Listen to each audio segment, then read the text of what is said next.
Hey everybody, my name is Deepak and welcome to Legal Minds. Today I am going to discuss 5 writs of Indian Constitution, protection of fundamental rights, Article 32 and 226 and some important judgments.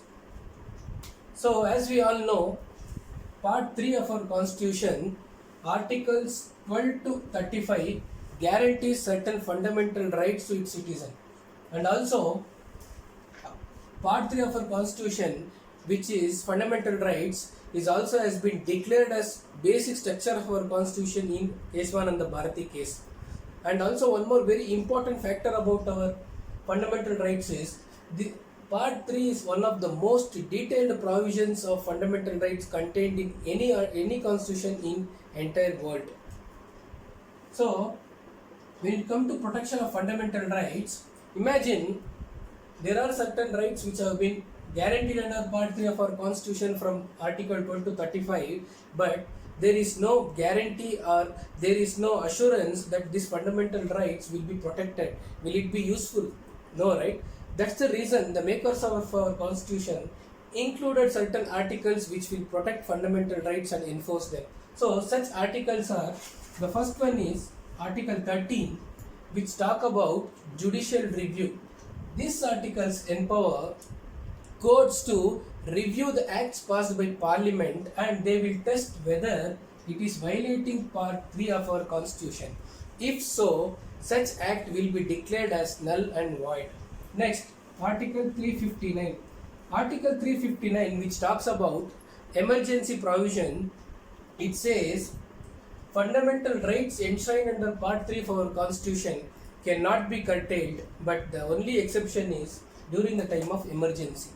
The next important articles are Article 32 and 226, which empower High Court under Article 226 and Supreme Court under Article 32 to issue the writs, that is 5 writs to protect or enforce fundamental rights. Now, according to Article 32, it says if any part of fundamental rights from 12 to 35 is violated, person can approach Supreme Court under Article 32. And one more thing is, there is no compulsion that you will have to first go to High Court and then you will have to come to Supreme Court, because the only condition is you will have to clearly explain Supreme Court in your petition why have you not exercised the right under Article 226 before coming to Supreme Court. And the Article 32 is very important. Why? Because it has been called as, Supreme Court has been called as custodian and guarantor of fundamental rights. So Dr. B.R. Ambedkar has described this article as heart and soul of our Constitution. Now that is the importance of these two articles. The difference between Article 32 and 226 is Article 32 being part of Part 3 of our Constitution, it is in itself a fundamental right, where Article 226 is not a fundamental right. And one more major difference is under Article 32, Supreme Court can issue the writs to protect only fundamental rights, but power of High Court under Article 226 is more wider than Supreme Court, where High Court can issue writs for other purpose also, for example, against the decisions of any tribunals. Now let us see these writs one by one.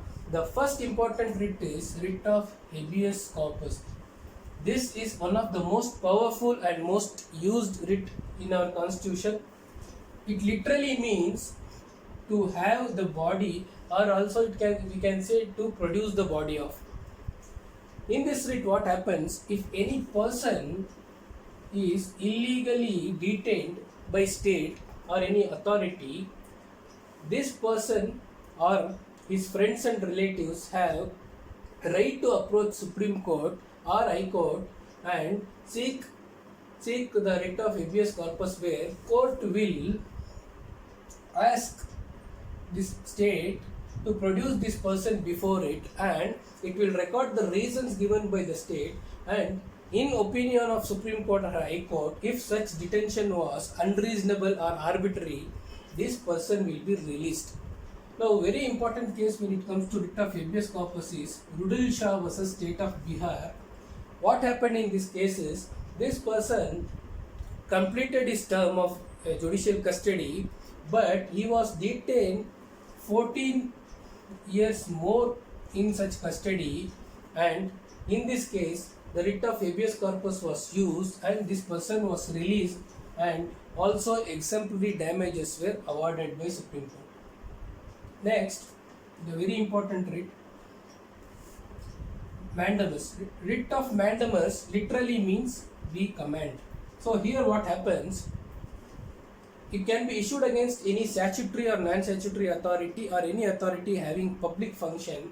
If such authority refuses to perform such function, then writ of mandamus will be issued against such public authority, where court will command that person or direct that person to fulfill his public duty. Here, the very famous important case is Gujarat State Financial Corporation versus Lotus Hotels. What happened in this case is there was a contract between State Finance Corporation and Lotus Hotel, wherein the financial corporation said, we will issue some funds, then you can start your construction work. So in later what happened, this financial corporation refused to issue such funds.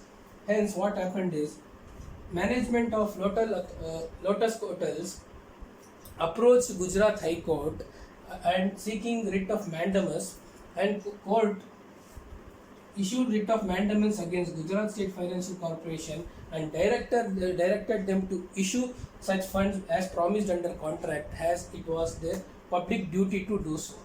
So this is what writ of mandamus is. So one more important condition in writ of mandamus is there should be a public duty, otherwise you cannot issue this writ. Next important writ is writ of certiorari. This writ of certiorari literally means we certify. What happens in this writ? Either High Court or Supreme Court can ask lower court to submit its report, and it will review such report on judgment or decree passed by such lower court to see whether if such decree or judgment is illegal. Now when such decree or judgment becomes illegal is if there is lack of jurisdiction or if such jurisdiction is unconstitutional. After review, if High Court or Supreme Court finds that such order or decree was illegal, then it will quash such order or decree passed by the lower court.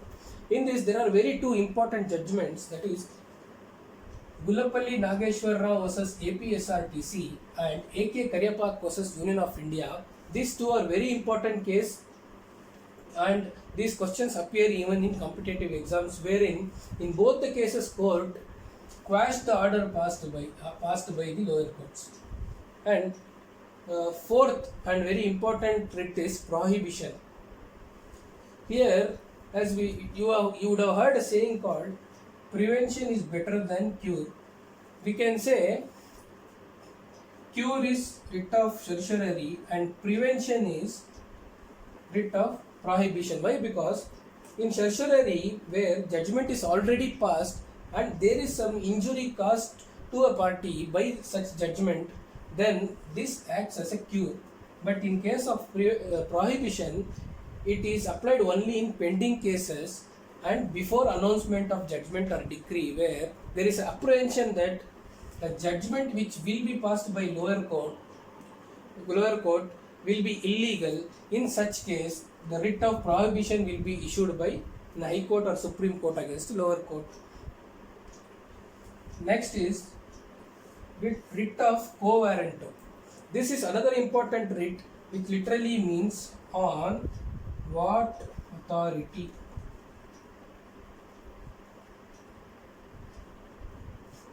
As you all know, to occupy any public office, there is certain procedure, there is certain qualification, and there will be a competitive examination.